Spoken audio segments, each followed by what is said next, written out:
या किसी और में ही आती है? जैसे कि आप लोगों ने बताया कि वो कृषि मंत्रालय के उसमें कुछ ऐसा कुछ वो है जो कि उनके पास डॉक्यूमेंट्स है। तो मैं सबसे पहले मैं आपसे ये पूछना चाहता हूँ कि आप कैसे इससे जुड़ी और आपको क्या लगता है कि क्या मतलब कैसे क्या बोलते हैं आवाज़ आगे उठाएंगे? सीबीआई की जांच ऑलरेडी मतलब कह रहे हो रही है, तो आप थोड़ा सा अपना परिचय देंगे इस बारे में, कैसे मतलब आप जो आवाज़ है आगे लेके सबसे पहले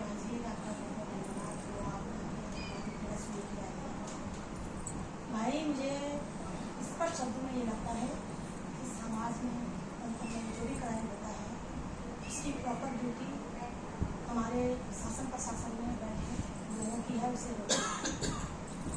आपका कहना है कि कैसे पूरी मैं ये मान के चलूँ कि मैं एक आवाज़ उठाने वाली, हो सकता है कि कल मैंने कुछ समझ, लेकिन मैं ये कहना चाहती हूँ सर कि जितनी भी ये महिलाएं हैं ये सिर्फ आर्थिक घोटाले का शिकार नहीं हुई है, ये सामाजिक, पारिवारिक, शारीरिक, मानसिक, राजनीतिक घोटाले का शिकार हुई है, कानूनी घोटाले का शिकार हुई है।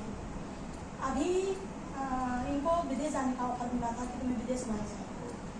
आप लोग एक फाइल के बारे में सुनते हुए एक्सचेंज फाइल, मुझे सब इस बात का हो रहा है कि ऐसे चक्कर भी हमारी महिलाओं के खिलाफ बचा गया कि यहाँ से इन्हें ना घर का रखा जाएगा ना बाहर का, उठा करके विदेशों में पटका जाएगा, इनके साथ जो मर्जी वो किया जाएगा, वहाँ भी कोई उनका सुनने वाला नहीं होगा। यहाँ से लोग हमारे पैसे पकड़ भाग गए।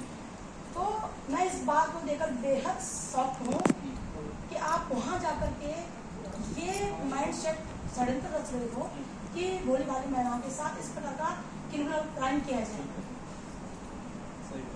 मतलब आप इसको एक फाइनेंशियल फ्रॉड ही मतलब इसके अलावा नहीं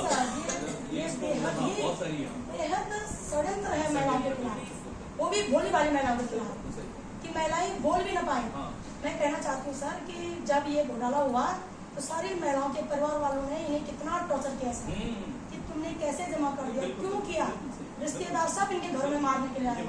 ये पुलिस में गए, पुलिस वालों ने इन्हें धुतकारा सर। फिर मैंने इसमें जब चीज़ें समझी, मैं पुलिस स्टेशन गई, उन्हें समझाया थानेदार महोदय जी को। फिर मैं देहरादून DIG महोदय से मिली। पहले वो इनको बोलने लगे कि तुम्हारी गलती है। फिर मैंने उनसे पूछा ठीक है सर महिलाओं की गलती है, हम नादान है, मान लिया हम नादान है, क्या आप ये मानते कि आप ही नादान हो?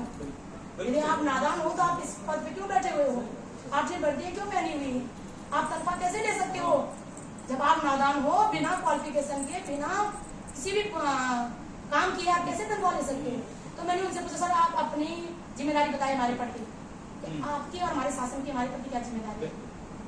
फिर वो उनके पास कोई शब्द नहीं थे।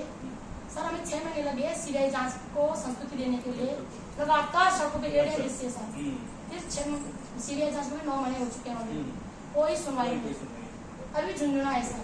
तो मैं और इसमें जो ये कह रहे हैं कि मतलब जो गिरफ्तारी कुछ हुई क्या? अभी तक कोई गिरफ्तारी नहीं हुई सर। कोई गिरफ्तारी? हाँ, एक उर्मिला बिष्ट और उर्मिला बिष्ट का हस्बैंड, 2 गिरफ्तारी जरूर हुई है, लेकिन गिरीश भी तो पता नहीं लापता है।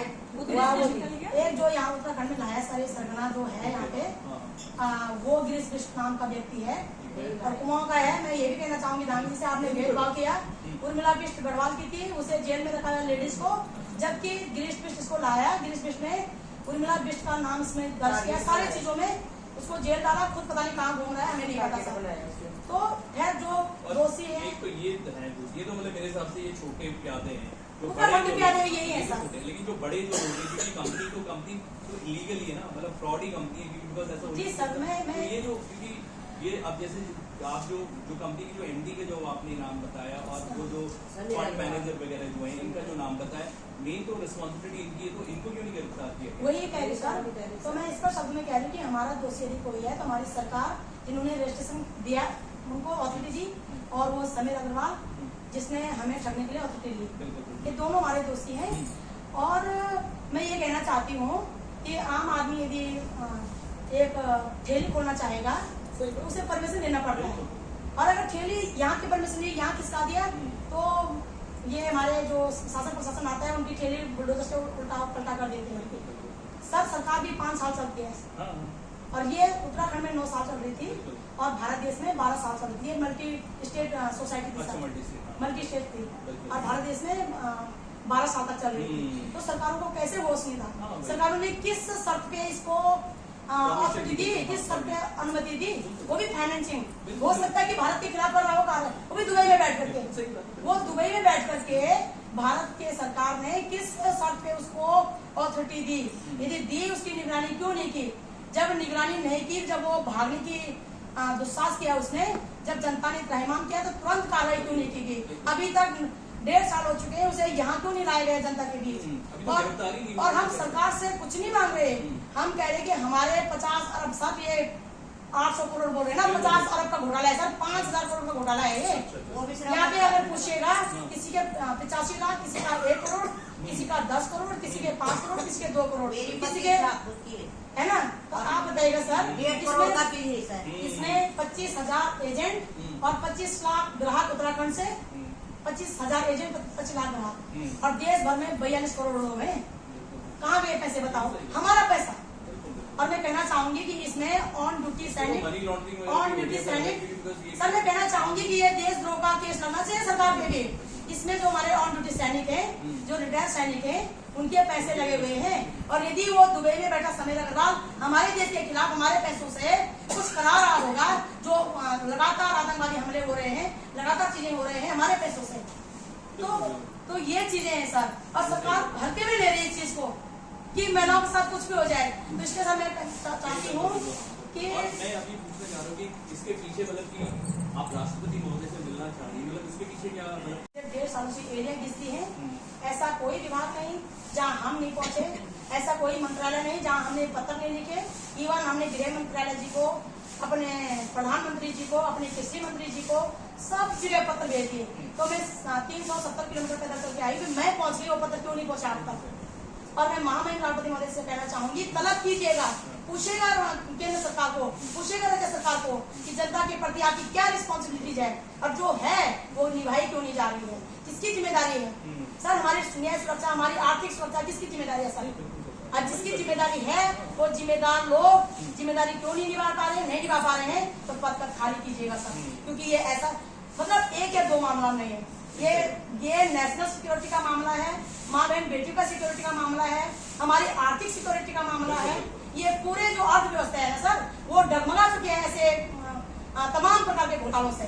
तो इस बात की मुझे बेहद चिंता और दुख है सर, इसलिए मैं आवाज उठा रही हूँ। मैं कहना चाहती हूँ कि मुझे आज तक कुछ भी नहीं है सर। नहीं, आपको कम से कम आवाज उठाना, मैं एक सीधी सच्ची इंसान हूँ सर। बिल्कुल। और आपसे मतलब क्या जो अब जैसे क्योंकि आप राष्ट्रपति महोदय से मिलना चाह रही हैं, तो कुछ राष्ट्रपति ऑफिस में इस बात हुई, मतलब या फिर कोई अपॉइंटमेंट वगैरह मिला, कुछ ऐसा कुछ हुआ? सर मैंने अपॉइंटमेंट तो कुछ लिया नहीं, लेकिन मैंने राष्ट्रपति महोदय जी को अपने राज्यपाल महोदय जी के थ्रू, अपने SDM महोदय जी के थ्रू, अपने अलाइव महोदय जी के थ्रू, और इवन उनके ईमेल पे पत्र भेजे हुए सर। और अगर इनकी कोई वैल्यू नहीं है तो हमें बताएं। मैं उत्तराखंड से यहाँ तो अप्लाई देने आऊंगी नहीं। और मैं ये भी कहना चाहती हूँ सर, अगर किसी का लिंक नहीं होगा, इसका अर्थ ये तो नहीं है कि राष्ट्रपति महोदय उनसे आवाज नहीं सुनी जाएगी। तो मैं लिंक पे भरोसा नहीं करती सर। मैं डायरेक्ट पूछना चाहती हूँ कि राष्ट्रपति महोदय हमारे भी हैं, अगर हम लिंक के माध्यम से जाएंगे तो उन्हीं की नहीं, राष्ट्रपति महोदय जी मेरी भी है, जितनी लिंक की है उतनी मेरी भी है। और मैं एक आम नागरिक होने के नाते अपने महामहिम राष्ट्रपति महोदय, देश के प्रथम नागरिक, एक महिला होने के नाते उनसे, कल महिला दिवस है साहब, कल अंतर्राष्ट्रीय महिला दिवस है, और एक महिला दिवस के दिन एक महिला होने के नाते उनसे गुहार लगाना चाहूंगी कि महोदय जी, हम आपके बच्चे हैं, हमारी सुरक्षा कीजिएगा इन दलालों से, इन भ्रष्ट सरकारों से, और इन लिंक वाले दलालों से भी, क्योंकि जिन्हें लगता है कि सर हमारे माध्यम से हो सकेगा और बाकी आम जनता नहीं मिल पाएगी। और मुझे स्ट्रिक्ट बात करनी है सर, और मुझे जानना कि हमारे स्थान कहाँ है, जहाँ हमारे स्थान है हमें वो स्थान चाहिए सर। ये हमारे आत्मसम्मान की बात है। जी भाई, ठीक है।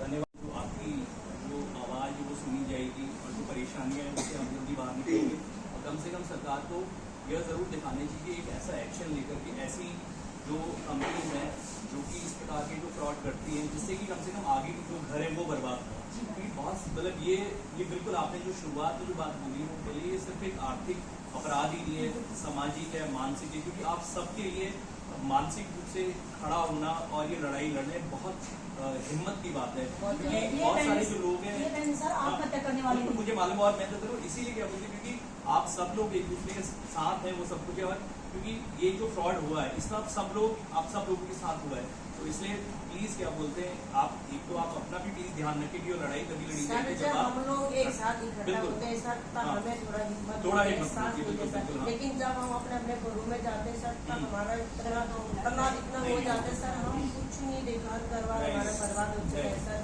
1.5 साल से हम ये नहीं जाने वाले घर में क्या हो रहा है क्या नहीं हो रहा, हमने सारा घर बर्बाद कर दिया सर। मैं खुद 2 बार तैयार करने सकती हूँ। मैम आप प्लीज क्या और बोलते हो यार ये- सबसे बड़ी बात है आज हमारी हिम्मत है हाँ। तो सरस्वती बहन है, नहीं, हमें नहीं। हमारे ब्रांच मैनेजरों ने छोड़ा, नहीं मुझे मालूम है, क्योंकि जिन्होंने आज के समय में जो जिनके बलबूते हम वहाँ तक पहुँचे हाँ, थे हाँ, उन्होंने हमें नहीं, 20 वो सब लाख में छोड़ा है। बिल्कुल, किसने जबकि वो सब भी भरोसा मतलब वो भी सब भी क्या आज बोलते हमारे हैं, लड़के बच्चों ने आएंगे हमें छोड़ दिया, हमारे हस्बैंड ने हमें छोड़ दिया, सही बात है। हम नहीं, नहीं। दर दर भटक रहे हैं, नहीं। 1 साल से हम धरने पे बैठे हुए हैं। बिल्कुल, बिल्कुल। कौन है देखिए, इसका आप जिम्मेदार? प्लीज क्या बोलते हैं, एक तो अपना ध्यान रखिए क्योंकि बहुत जरूरी है, लड़ाई तभी आप जीत पाएंगे जब हाँ, आप सर। घर खुद क्या जाओ बोलते हैं, तो अंदर से हिम्मत पति आप बोलते रखिए। मेरे पैसे से नहीं मुझे मालूम है समझ सकता हूँ मैं, आगे लेकिन- मत जाओ, खाने की प्लेट लो, हम्म। तब तक कोई आ जाता है, हम्म, हमारे पैसे का क्या होगा? कितनी बड़ी बेइज्जती है। सही बात है, अगर सब यहाँ हर पर लोगों लोगों ने तो बहुत बड़ी बोले, बेइज्जती हर है। लोगों ने अपने एक खून को मुझे मालूम है हमें क्या दिया होता है है सर। कि हम जो ना पहाड़ के लोग और हमारे पास पैसे वैसे ही मैं नहीं होती हम लोग आगे में आज आगे भी नहीं होते। तो बड़ी मुश्किल से क्या बोलते हैं बचत एक करते हैं, पैसा भी उसके नहीं बाद में क्या बोलते हैं ये सब चीजें होती हैं। लेकिन मैं ये जरूर कहूँगी कि आप हिम्मत रखिए और विश्वास रखिए, सिस्टम से लड़िए, ठीक है। आपकी ये गलती की आप अपने आप को कोसिए मत, ठीक है, क्योंकि इसमें सभी लोगों की गलती है, जिसमें सरकार की समाज की सभी लोगों की गलती है। तो इसलिए मैं ये जरूर चाहूंगा कि आपको जल्द मतलब सरकार से भी प्रार्थना करूंगा, हमारी जो केंद्र सरकार है, राज्य सरकार है और महामहिम से आप जिनसे मिलने वाले हैं उनसे भी प्रार्थना करूंगी कि आपकी आवाज सुने और आपको एक मतलब जल्द से जल्द इसका एक समाधान किया जाए। सीबीआई जो जांच 6 महीने का अल्टीमेटम दे रखा हमें, कहाँ से देंगे किसी का पैसा? आप टेंशन मत लो, मतलब ये कहाँ सब से चीजें होंगी, देंगे? वही 6 महीने कोई ज्यादा टाइम नहीं होता, 1.5 साल तो